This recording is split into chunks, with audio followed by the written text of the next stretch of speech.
Hello friends, I am B Singh, founder and director, MadeEG and Next IAS. You are watching Civil Services 2020 Toppers Talk. आज के Toppers Talk में हमारे topper हैं Lenin Vatsal Topo.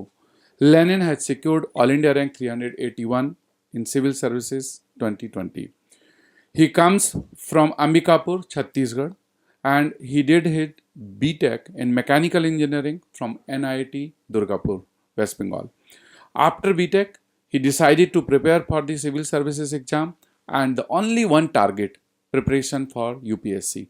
In first and second attempts, he could not clear his prelims exam. In fact, he could not qualify CSAT paper. But in the third attempt, he has cleared prelims, mains, and also crossed the third stage and finally ranked 381. So, Lenin, congratulations. Thank you so much, sir. We also have with us Mr. Vibhas Jha, senior faculty next IAS और बहुत जाने माने दिग्गज हमारे economics optional and Indian economy. We also have Mr. Haritesh Kaushik, who is an expert of the interview guidance, especially personal DAF discussion के लिए and academic coach at Next IAS. So let us begin the journey. पहले हम सीधे जानते हैं Lenin से. तो Lenin, मेरा पहला सवाल ये है, आपके बारे में बहुत सारी चीज़ें ऐसी हैं जो बहुत इंस्पायर करेंगी स्टूडेंट्स को. आपने बताया था अभी डिस्कशन में कि आपका प्रीलिम्स में सीसेट पेपर की वजह से नहीं हो पाया था last year. Being an engineer and CSAT you was not able to do it. तो इसका क्या कारण था? ओवर कॉन्फिडेंट हो गए थे या कोई और रीजन था? First of all thank you so much sir for a lovely introduction. CSAT का failure sir, as you said कि इंजीनियर होते हुए नहीं होना, तो एक पर्सनल सेटबैक लगता है. खुद में लगता है कि यार NITs अगेन हो जाएगा. आई वुड से कि ओवर कॉन्फिडेंस तो नहीं था sir. I was practicing less, I would say कि उतना प्रैक्टिस नहीं किया था. Just dependent upon the previous year questions और कॉम्प्रीहेंशंस जो थे इंग्लिश के कॉम्प्रीहेंशंस.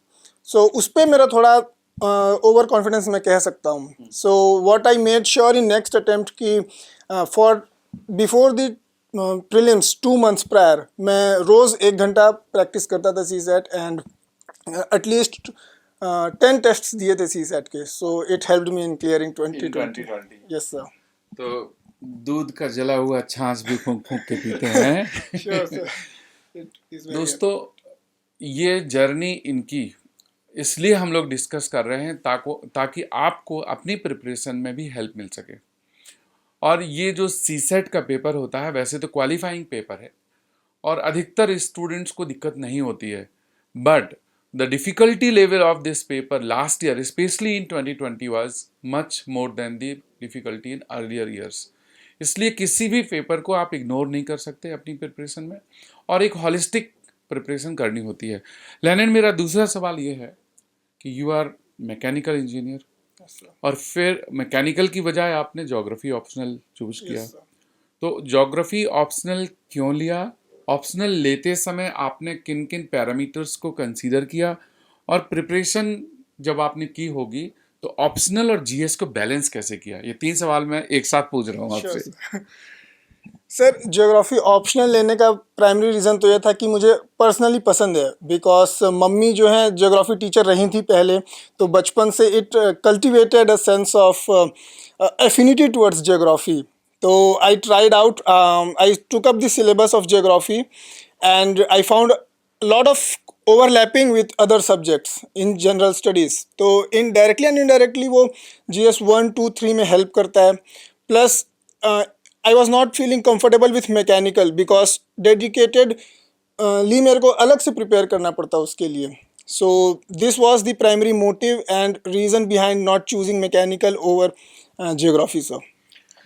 इंडिया का मैप और वर्ल्ड का मैप ड्रॉ करने में कितने सेकंड लगेंगे आपको? सर, ये ओवर द इयर्स 2-2.5 साल के प्रैक्टिस के बाद अब तो 20 सेकंड में हो जाता है सर. ध्यान रखिएगा, सब कुछ करना पड़ेगा. अब आगे की जो जर्नी आपकी है, are you planning to write it again और you have decided to give the full stop? Sir, considering my rank in my category, I feel मेरे को IAS मिल जाएगा एंड 1-2 मंथ में क्लियर हो जाएगा. And I am very hopeful कि मेरे को मिल ही जाएगा. तो the journey we'll be stopping with this, and I'm very grateful to be a part of such a awesome journey. Yes, it was daunting, but I really enjoyed it. Thank you, Lennon. So, Vibhasi, now to you. Many congrats. Thank you so much, sir. Nice to see you all completing your journey now. It's my pleasure, sir. आपके साथ मैं बहुत पहले से associated रहा हूँ 2018 से, and first time ऐसे स्टेज शेयर करने मिल रहा है. I am very happy. Thank you. The pleasure is mutual, Lennon. We are both very happy that the journey is now done. And so, Lennon, what I wanted you to help the students with, because जब आप लोग बताते हैं तो सबको ज़्यादा conviction होती है कि आप एक तो GS और ऑप्शनल का बैलेंस जो सर ने भी आपसे पूछा, तो थोड़ा अगर उसको आप और इलेबोरेट कर दें. And along with that, apart from that balance part, that how did you go about managing your current affairs? Yes, And एक और सवाल है मेरा, that about when did you start answer writing? But पहले मैं suggest करूंगा आप GS optional balance Yes, sir. और उसके बाद करंट अफेयर्स, इन दो चीज़ों पे पहले अगर आप बता दें. Thank you. सर इंडीड ये बहुत कैंडिडेट्स फेस करते हैं कि ये ऑप्शनल और ये बैलेंस कैसे करना है. मेरा सर हमेशा से ये रहता था कि every day I would first of all 60% दे दिया मैंने ज्योग्राफी को एंड 40% दे दिया ऑप्शनल को. ये बेस्ट पीरियड जो मेरे को लगता है सर ऑप्शनल डेडिकेटेडली प्रिपेयर करने का वॉज बिफोर. फॉर एग्जांपल जो साइकिल चलता है जून टू जून का साइकिल, तो उसके बाद अगर आप अगले जून में प्रिपेयर कर रहे हैं तो दिसंबर तक आप अच्छे से प्रिपेयर कर सकते हैं ऑप्शनल को. मतलब उसमें वेटेज आप ज़्यादा रख सकते हैं ऑप्शनल को, एंड 60-40 या 50-50 अकॉर्डिंगली आपको कंफर्टेबल फील होते जाएगा कि कितना पोर्शन ऑफ सिलेबस कंप्लीट होते जा रहा है. एंड अगर जो पब्लिक एडमिनिस्ट्रेशन सब्जेक्ट है या फिर ज्योग्राफी है जिसके ओवरलैपिंग ज़्यादा हैं, तो उसमें ज़्यादा ट्रबल नहीं होता है लोगों को ये अलग से तैयारी करने के लिए. लिटरेचर सब्जेक्ट्स का तो मैं नहीं कह पाऊँगा सर. तो बैलेंस करने के लिए यही है सर कि जब एग्ज़ाम्स पास आते हैं तो I would identify certain days of week कि मेरे को ज्योग्राफी के टेस्ट देने हैं, पेपर 1 पेपर 2, एंड GS के भी उतने ही टेस्ट देने हैं. ये मतलब ऐसा कोई बायस नहीं था मेरा. मैंने पिछले 5 साल के GS के भी पेपर्स दिए और 5 साल के ऑप्शनल भी पेपर्स दिए. सो इन माई पर्सनल ओपिनियन मैंने दोनों को बराबर किया था. बिकॉज आप रिजल्ट्स अगर देखेंगे तो किसी साल ऑप्शनल में मार्क्स कम होते हैं लेकिन सिलेक्शन हो जाता है वो GS की वजह से ही हो जाता है. सो मेरे में ऐसा कोई प्रेजुडिस नहीं था कि मैं सिर्फ ऑप्शनल करूँगा, इसको वो अप सेट अपार्ट करके. And to the second part of the question sir on the current affairs part, I always tell everybody that newspaper was the bedrock of my preparation. मैं न्यूज़पेपर्स के रोज़ diligently notes बनाता था. And शुरू में मैं एक paper पढ़ता था, देन शुरू में एक पेपर पढ़ने में 2-3 घंटे लग जाते हैं. देन 1-1.5 साल के बाद वो 2 घंटे में आप 2 पेपर पढ़ लेते हो, कभी कभी तो 3 पेपर भी पढ़ लेते हो. सो प्रीलिम्स और मेंस के समय मैं 2 पेपर पढ़ता था, बट इंटरव्यू के time I also added Economic Times. So कौन कौन से पेपर पढ़ते थे? जी, the Hindu, Indian Express and Economic Times sir. ये इकोनॉमिक टाइम्स में सर सिर्फ इंटरव्यू पर्पस के लिए ऐड किया था. बिकॉज ऐसा सर्कल रूमर्स चलते हैं कि they are fond of Times group newspapers. So या तो टाइम्स ऑफ इंडिया या इकोनॉमिक टाइम्स आप देख सकते हैं. And sir on the part of answer writing question जो आपने पूछा, सर मैं फील किया हूँ कि कई बच्चे जो हैं बहुत हड़बड़ी में शुरू करना चाहते हैं. आज डे 1 है आज मेरा, और ये डाउट्स पूछते हैं कि मैं आंसर राइटिंग कैसे करूँ, मैं कैसे वो करूँ. बट आई फील कि एक थ्रेशोल्ड लेवल ऑफ नॉलेज होना बहुत ज़रूरी है, कि अदरवाइज़ आपके पास कोई मैटर ही नहीं है लिखने का, आप कुछ भी रबिश लिखते हैं. और वो थ्रेशोल्ड लेवल ऑफ नॉलेज किसी को 6 महीने में मिल जाता है, किसी को 1 साल में मिल जाता है. तो ये सेल्फ आइडेंटिफिकेशन भी बहुत ज़रूरी होता है यार, कि I have reached up to that level कि मैं कुछ अच्छा क्वालिटी कंटेंट लिख सकता हूँ. तो ये तो पर्सन टू पर्सन डिपेंड करता है सर. एंड आई फील कि 6 months is a good amount of time to get the overall idea of the exam. But around 6 months आप सजेस्ट करेंगे जी. Take knowledge and go for. जी, at least NCERTs पूरा cover कर लीजिए, चीज़ों को एब्जॉर्ब कर लीजिए कि कैसे पैटर्न है, हर चीज़ कैसे कनेक्टेड है चीज़ें. इकोनॉमी का चीज़ एनवायरनमेंट से कैसे कनेक्टेड है, सोसाइटी से कैसे कनेक्टेड है, तो ज्योग्राफी से कैसे कनेक्टेड है. कोई भी टॉपिक GS1 का अक्रॉस GS1 एंड 2, 3, 4 सब जगह आप कनेक्ट करके लिख सकते हो. Very good. सर तो वो अंडरस्टैंडिंग जिस दिन आपको आ जाता है तो यू कैन फील कॉन्फिडेंट कि you are writing good answers. So so congratulation first of all. So आपका सबसे पहला कॉल था जो मुझे आया था रिजल्ट के बाद। Sir I do remember. So मेरा एक ही क्वेश्चन है, जब आपने 2 फेलियर खुद देखे हैं इससे पहले, सो जब कोई एग्ज़ाम में स्पेशली इंटरव्यू स्टेज पे रह गया, वो दोबारा देगा, तो उसके लिए क्या माइंडसेट है, क्योंकि वो एंग्जाइटी बहुत ज़्यादा फेस करता है, तो उसको कैसे हैंडल करना है उसके बारे में।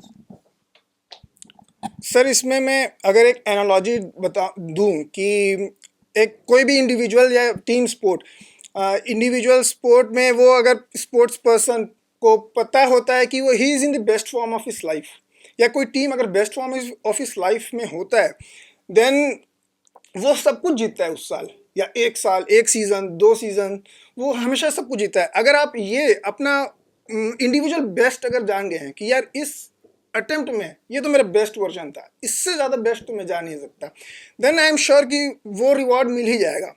एंड अगर आप इंटरव्यू के बाद स्टम्बल ब्लॉक में आए हैं, तो फिर मेरे को लगता है कि मेंस में मार्क्स कम रहे होंगे, एंड यू वुड फील कि मेंस में कहीं ना कहीं कुछ कमी रह गई होगी। तो वो जो बेस्ट वर्जन जो खुद में पता रहता है ना कि मैं पहुंच चुका हूँ वहाँ तक, इससे ऊपर मैं नहीं जा सकता, वो सर आइडेंटिफाई होने के बाद आई फील कि हर किसी का हो जाएगा। वो ऑनेस्टी एक होनी चाहिए कि I am not bluffing myself और I am not betraying myself on a daily basis, तो आप सर्टेनली उस लेवल पे पहुंचोगे and you will definitely get through sir. So Lennon, you come from Chhattisgarh and you did your BTech from NIT Durgapur. Both these states have the people who come from the lower middle class and the poorer class. You are well set to tell them ki coming from a tribal community and how you can learn and reach at this level. What message you would like to give the people coming from the lower class ki how they should reach here and what is the factor which can be helpful them, something which you can give some inspiring message to them. जी sir, ये sir ये बहुत सही बात बोली। जहाँ से मैं आता हूँ सरगुजा जिला, it is predominantly tribal. In fact 60% of the population lives as a tribal community, and what I feel in those regions is that exposure नहीं मिलता है बच्चों को एजुकेशन के मामले में।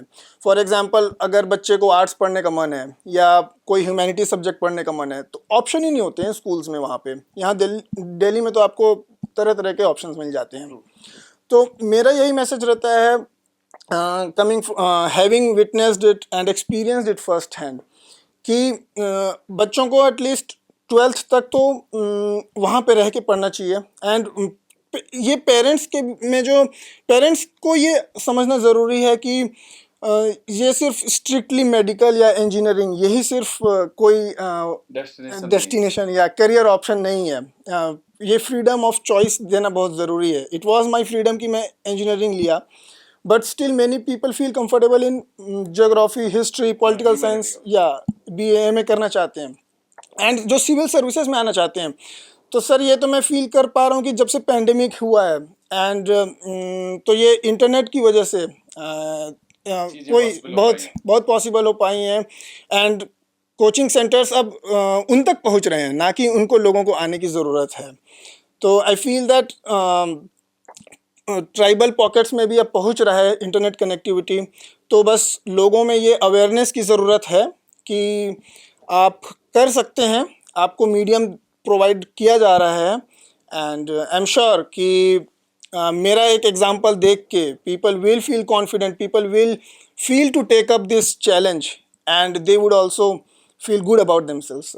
लेनिन, मेरा आपसे लास्ट सवाल है। You was the student of the interview guidance program at next IAS। आपका कैसा एक्सपीरियंस था and how much it helped you in your success? Yes sir, जैसा आपने मेंशन किया इंटरव्यू गाइडेंस प्रोग्राम एनरोल करते ही बहुत सारी चीज़ें डायरेक्टली हेल्पफुल रही मेरे लिए। फॉर एग्जांपल हरितेश सर जो बैठे हैं यहाँ, he was always there for pre DAF session, DAF कैसे भरना है, डैफ 2 कैसे भरना है, एंड डैफ होने के बाद क्या क्या एंटिसिपेटेड क्वेश्चन हो सकते हैं डिटेल्स के. So I remember Hartesh sir saying me कि कभी भी कॉल करना है and I will be available. So ये जो पर्सनल एक टच हो जाता है सर, मेंटोरशिप वाली बात, ये मेंटोरशिप वाली बात मेरे को बहुत यूनिक और स्पेशल लगी इंटरव्यू गाइडेंस प्रोग्राम की. Also belonging to mechanical background, having known made easy for all those years, I knew I had the confidence कि एटलीस्ट मैकेनिकल वाला पार्ट जो पूछा जाएगा, टेक्निकल एस्पेक्ट, तो उसके लिए I am in the safe. आपने टेक्निकल सेशंस भी देखे थे? जी sir, technical sessions, Interview program. जी sir. And in fact technical teachers भी जो हैं वो भी बहुत अप्रोचेबल थे. आप अब बस डाउट टेलीग्राम ग्रुप वगैरह में डाल दीजिए and they would immediately respond. So and दो मॉक्स भी किए मैंने नेक्स्ट आईएएस में, एक ऑनलाइन और एक offline. So those were very helpful. Sir one unique thing I would like to highlight is next IAS के मॉक्स में ना मार्क्स दे दिए जाते हैं सीधे, तो उससे एक मेंटल मैप क्रिएट हो जाता है. अच्छा मैं यहाँ हूँ, मेरे को यहाँ पहुँचना है. बाकी जगह वेग सबको बस बोलते हैं अच्छा है, ठीक है, वेरी गुड. तो ये बट ये क्वांटिटेटिव एनालिसिस बहुत ज़रूरी हो जाता है, इम्पॉर्टेंट है, क्योंकि आपकी गेजिंग हो जाती है तो आप उसको और अच्छे से कर सकते हैं. So thank you Lenin, and you are getting your first preference of the department. आप आईएएस आप मान लीजिए बन ही गए. So we wish you all the best for the future, और नेक्स्ट आईएएस की तरफ से आपको बहुत सारी शुभकामनाएं इन फ्लावर्स के साथ. And this is a memento from the next IAS.